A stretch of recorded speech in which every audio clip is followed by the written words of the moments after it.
said it was going to be a scorcher of a day before we started, and that's exactly what it's proving to be. The next race is all ready to go, the Street Fighters and the Junior Power Bikes. It is, yeah. Luckily there's a bit of a breeze coming over now, so the riders won't be quite so hot. But in this race, the Street Fighter A, Street Fighter B, Junior Power Bike, last race was brilliant. Stuart McClure got his first Thundersport win. Leon Jeacock back on the podium. Tony Coombs was up there and thereabouts. Clinton Ditanowski. The names just keep on going on and on. So could be a handful to watch for. Okay, let's go over to the commentary team and they'll guide us through this race. Thanks very much, Jen. And they're on pole position. Yeah, that's me, mate. Stuart McClure, very good pole. Great race earlier on. Here they come once again. The mass ranks of Junior Power Bike and Street Fighter. I think you could actually chuck at least a dozen names into that, couldn't you, Ian? Yeah, definitely. I mean, and it's a wonderful first race. Let's hope we're going to get the same here in race 2. Looks like Stuart McClure just got that big KTM into Gerrard's. In the lead for the first time, Clinton Ditanowski late on the brakes into Ed Wieners, and well, I think the bike was shaking its head saying, I don't want to brake that late. Yeah, looks like number 25 Simon Price there also didn't want to brake that late, but he stays on board, and they par up the hill through John Cooper S's and then up into Shaw's hairpin. Look at Clinton Ditanowski. It almost looks unfair. It's a sort of David and Goliath battle, it seems, at the front, but these little Junior Power Bikes very nimble around the twisty bits of Mallory, but it's big beefy power from Stuart McClure on the KTM as they run down through the elbow and across the line for the first time. Yeah, Clinton Ditanowski got that Ducati at the front, and him and Stuart McClure just pulling away from Pat Mills on the little 400 Honda, and then the massed ranks of Street Fighter B, the 600cc sit-up and bags. And yellow flags down there at Ed Wieners. I think somebody must have pulled off there on the end of the first lap. But yep, Street Fighter B and number 37 John Hardwick. We've seen him win races. He's up there battling with Sam Parry. Yeah, I think it was Martin Bissell, in fact, who ran out the road down there at the Wieners. Shame, he was out of the earlier race as well. Pat Mills, where are you going, Pat? He's off out the front door, but he's in third place, being pursued hard by Leon Jeacock and Tony Coombs, but up front is still the young South African Clinton Ditanowski, as we see Tony Coombs chasing hard down through the elbow. Now then, look at this. Talking of elbows, there was through the elbow, lots of elbows left and right there as Stuart McClure's muscled his way past Clinton Ditanowski's Ducati, back onto, and well, Pat Mills again on a really, really wide line there, and he's lost out to Leon Jeacock. Yes, I'm not quite sure about that at all, whether Pat's having a problem there. He's such a quick rider and a very quick bike indeed, but maybe dropping back into the clutches of Tony Coombs there. Clinton Ditanowski's Ducati really not liking the way Clinton's chucking it around at the moment.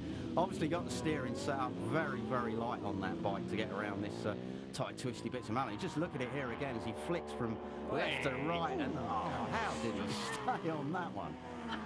Eat that, why don't you? But what it has meant is it's allowed Leon Jeacock, who, as I said earlier, he's a bit of a specialist round Mallory Park. He's another of the riders without a vast budget, and I think he takes in as many local races as he can, but he's very quick rider anyway, but particularly quick round the park, and he's up into second. Well, Clinton dives underneath him into Ed Wieners, so Leon back into third, but it won't be the end of that scrap. Oh, big wheelie from Stuart McClure coming out of the Ed Wieners chicane, can't keep the power down. Clinton's Ducati still shaking its head through that twisty bit.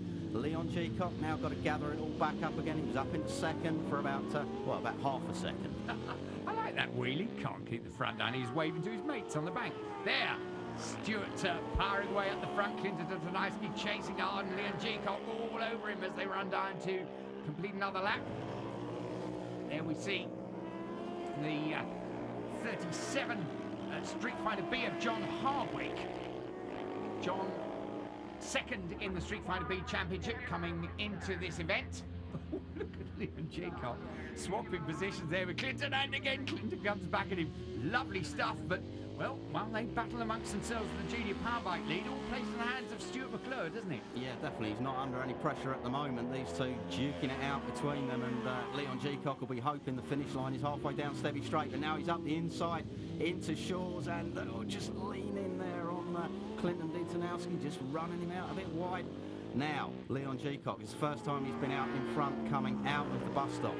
Can he make use of that, or will the power of the Ducati get the little 400 Kawasaki back as they run down towards Gerrard? Further back, Steve Joy going through there, and Sam Parry, and then this battle between John Hardwick and Phil Page. Yeah, lovely stuff. John Hardwick, the racing grandfather. Meanwhile, back at the front, Leon Jeacock. Well, you know, we said about Leon being a bit of a circuit specialist, but Clinton Ditanowski, anything but. Of course, he's learning these circuits as he goes. Coming over from South Africa, hasn't seen the places before, and he really is racing well this season. Are we going to see Stuart McClure now under pressure? Leon Jeacock's really got the button pushed, hasn't he? He's getting right with him. Yeah, Stuart just having a little look over his shoulder as he came out of the hairpin that time. Obviously heard the buzzing of the Kawasaki behind him. Thought, who's that? Don't have to wait too long. They're just there, mate. It's Steve Joy once again. Steve leading the points in the Street Fighter A Championship, of course. Yeah, and just ahead of the Street Fighter B class leader, Sam Parry, on that silver 61 machine. There is Sam. Good race earlier on to finish second behind Sam Reed, but currently leading the class at the moment. Sam Reed just a little bit further behind and really down in about 4th place in Street Fighter B, but this is the battle for the lead. Leon Jeacock thinking about it. He's running wide into Shores. He's keeping it wide all the way around the outside, but can he get past? We'll pick him up on the exit. No, not quite, but you can see how many slow machines the leaders have got on the track ahead of them, so they're going to be busy over the next couple of corners. Oh yeah, as they come into Gerrard's, obviously picking one off in straight there, but now having got past Steve Taylor, he's got Paul Davis to deal with and rides around the outside of Gerrard's. Leon Jeacock now around the outside as well, not letting Stuart McClure get away as they come out. There's a whole pack of them there, but safely passed on the Stebby straight. And the big loser there looks to be Clinton Ditanowski. Yep, he's lost a few metres, hasn't he? Just squeezing past. He's still not past the last of those slow machines. So Stuart McClure and Leon Jeacock chasing hard away up the hill. Once again, the work Stuart McClure has to get through on this big old beastie. Leon Jeacock sitting very neatly in his slipstream there around the bus stop. Interesting though, isn't it, Ian? Clinton, we saw how much he lost out the back markers there, but he's immediately right back on the case once he's clear of them. He's not going to let the lead drop, even though it's the last lap. He's going to be chasing hard. Yeah, he did.